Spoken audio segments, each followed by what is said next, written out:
Aujourd'hui, dans Décryptage, entretien avec le maire d'Adjamé, Youssouf Silla. Il préside la commune marchande d'Abidjan depuis 2001. Il a été réélu en 2013 pour un nouveau mandat de 5 ans. Les priorités sont nombreuses. Adjamé a la particularité de n'avoir que 265 000 résidents.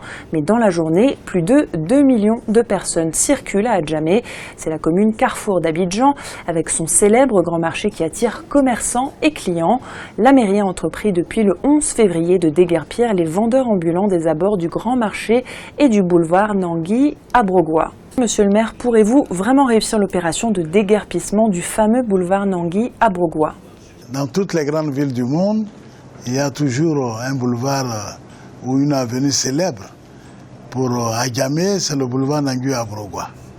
Et cette fois-ci, nous sommes décidés à faire du boulevard à Brogua un boulevard célèbre qui pourra nous permettre de vivre comme dans les autres grandes villes en désignant chaque fois le boulevard Nangui à Brogua. Peut-on envisager un plan Marshall à Adjamé pour relever les défis auxquels vous êtes confrontés dans la gestion municipale? Nous allons demander au gouvernement de nous aider à sortir la commune d'Adjamé tout ce qu'on constate aujourd'hui de mauvais.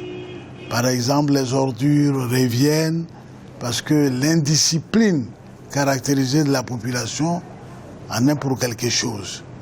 On laisse les bacs vides et on verse les ordures par terre. C'est une éducation encore qu'il faut. Il est très difficile d'éduquer quelqu'un qui a déjà 40 ans. Donc, le plan Marshall, nous allons poser le problème au président de la République. Parce que déjà, j'avais décidé de porter plainte contre lui. Parce qu'il a tellement éclairé la commune que nous ne voyons plus la lune. Alors la lune, les soirs, ça nous arrange parfois. Donc, mais avec le conseil des amis, on a dit de surseoir un peu à cela pour faire d'autres choses. Quel message envoyez-vous aux populations du district d'Abidjan qui fréquentent en grand nombre la commune d'Adjamé et qui sont sceptiques quant à vos chances de succès dans l'opération de déguerpissement? Je demanderai à la population d'aider la mairie d'Adjamé à réussir ce pari. Nous n'avons pas besoin de les forcer, c'est eux qui devaient nous aider. Et s'ils ne nous aident pas, nous allons passer à la vitesse supérieure, c'est-à-dire nous allons obliger la population à nous suivre. C'est pour cela que depuis le 11 février, nous avons interdit toutes les ventes sur les trottoirs. Parce qu'aujourd'hui, si vous prenez le boulevard, les piétons ont de la peine pour aller marcher sur le trottoir. Donc, je demande à la population d'Adjamé en particulier, et en général à tous ceux qui viennent faire des affaires à Adjamé, puisque la journée, nous sommes 2 300 000 personnes qui circulent dans Adjamé, de nous aider à apprendre à nouveau à marcher sur le trottoir. Comment gérez-vous cet afflux de plus de 2 millions de personnes qui traversent quotidiennement votre commune? Quel est le plan de circulation? Il faut que les grandes artères soient organisées. Si ce n'est pas un manque de place, nous n'accepterons plus que les bakas rentrent à l'intérieur de la ville. On allait prendre exemple sur Cocody, qui à sa limite au carrefour de la mort, a mis une gare là-bas où tous les woro-woro et tous les bakas doivent aller charger et décharger.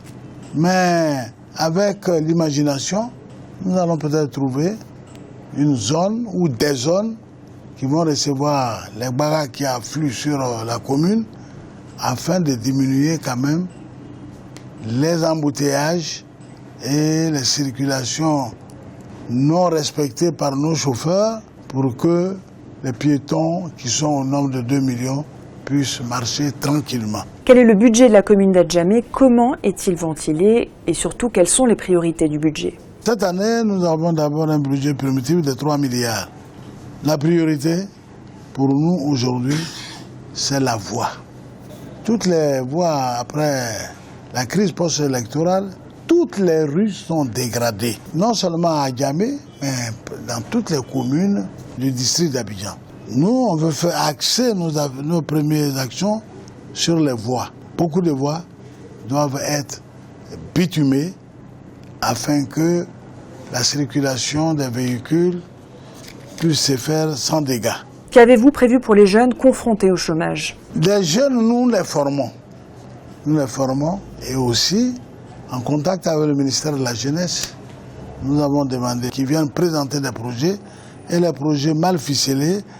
Si vous allez au ministère de la Jeunesse au 7e étage, il y a des personnes qualifiées qui sont là pour aider à mettre au point ces projets. Malheureusement, tous les Ivoiriens veulent être derrière un bureau et recevoir des gens. Personne ne nous a encore déposé un projet. Adjamé est célèbre grâce à son grand marché. Êtes-vous satisfait de sa gestion? Quel est le montant des taxes générées par le marché? Et puis, quelles sont vos ambitions pour ce marché? Je ne suis pas satisfait de la gestion parce qu'il y a toujours des commerçants récalcitrants qui sont encore là.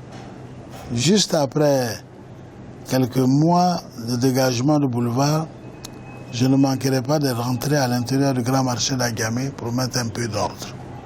Ça, vous pouvez me faire confiance, je le ferai au risque de tout ce qu'on pourra dire pour que Adjamé soit une commune fréquentable.